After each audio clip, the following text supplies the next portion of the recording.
Sister Cowgirl's Kitchen. I want to talk to you today about oxtails.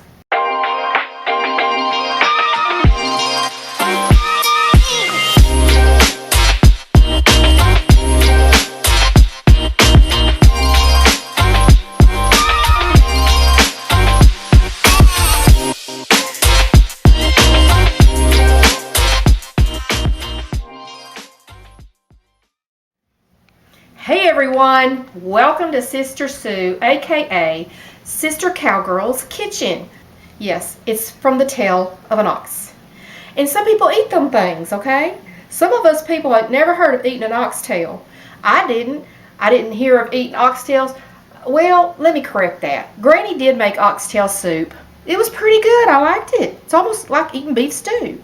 And I do know this, that I was shown a better way of eating oxtails when I moved to Fort Worth. There's this little space here in Fort Worth called Medea's.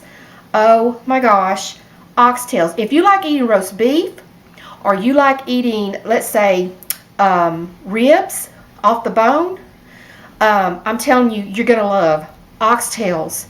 They're amazing. You Caliente riders, y'all keep coming here and visiting us and you want to go to Medea's, come to Sister Cowgirls, because I know how to make oxtails. Let's get started.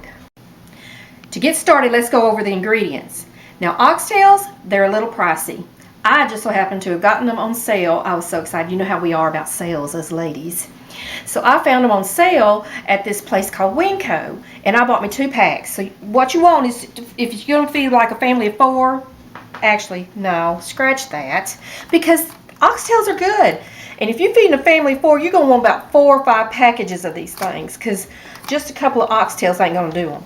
So you want 2 packages if it's 2 of you, okay? Because Brother Cowboy can probably eat one of them packages, and I can too. They're good, okay? So you want your oxtails, and you want some beef broth, and you got your onion, and your Lipton onion soup mix, and I get the beefy onion flavor, and your salt and pepper. And that's the only ingredients you need, and you're going to be surprised at how these turned out. Okay, so let's get started and putting all those ingredients together. Now, I want to tell you, a lot of you probably like me, but I wash my meat first when I take it out of the package, because you just never know. Okay, so I've already washed my meat, just gave it a good rinsing off. I've already salted and peppered one side, and so you just want to make sure that you do that to both sides. Just give a good old salt and pepper. Little salt if you're a little less salt if you're trying to watch your sodium intake, which many of us are. Okay, so got some pepper on there, salt and pepper, real easy. Then you just put them down in here in the crock pot. Drop them on down in there.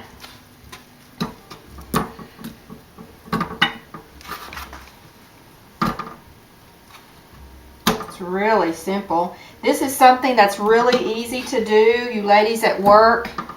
If you want to get this prepped, and actually you can prep it and put it in the fridge like that overnight, you know, and then come back in the morning and put it on the crock pot. It cooks for about 8 to 12 hours. I usually start it at high for about 8 hours, and then I kind of turn it down to low for the rest of the way. But it usually takes about 8 to 12 hours to cook, so that's why I put it on early. I usually start around 6 in the morning, 7 in the morning. By the time I get off work, it's done. So then I just add, I add the Lipton onion soup mix first. Just sprinkle that all in there. We got 2 packages, and I like it to be extra beefy and extra onion flavor to it. So there's Lipton onion soup mix. And then I toss my sliced onions in there. Put those on top.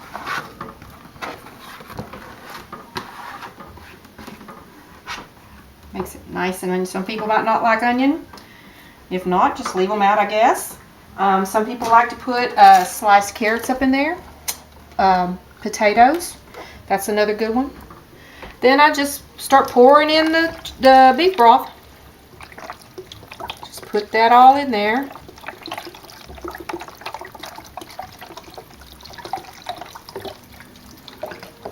You'll find that, you know, slow cooking it, it might only take 2 containers instead of 3, depending on how big your crock pot is.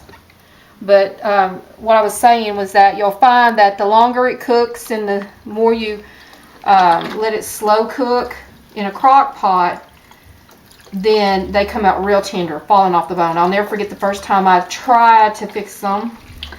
I did them on the stove. I did not realize you're supposed to slow cook them. They were not good. They were very tough, and it was just so happened I was trying to, it was a treat that I was fixing for my mom and dad. Yeah, it was a flop. So what I'm doing now is I'm just making sure that all the onions are coated with that beef broth. And it did. It only took 2 containers of beef broth. Put the lid on. I turn it on high and let it go. And it's been 8 hours. I told y'all 8 to 12. You just do a fork test, see how tender you want yours. You might want to go a little longer than 8 hours, but I went 8 hours, 4 hours on high, 4 hours on low, and this is the outcome. So now you've got oxtails, and if you look, here's an oxtail with some onions.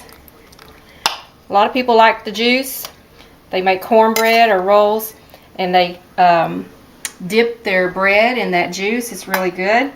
But if you look, that's just real tender and falling off the bone. Just falling off the bone. There's the oxtail right there, the bone, which you discard of. But anyway, it's the most tender meat. Most people would say, how much meat is on an oxtail? Believe me, there is a lot of meat on an oxtail, and it is so tender when you cook it like this. Y'all enjoy.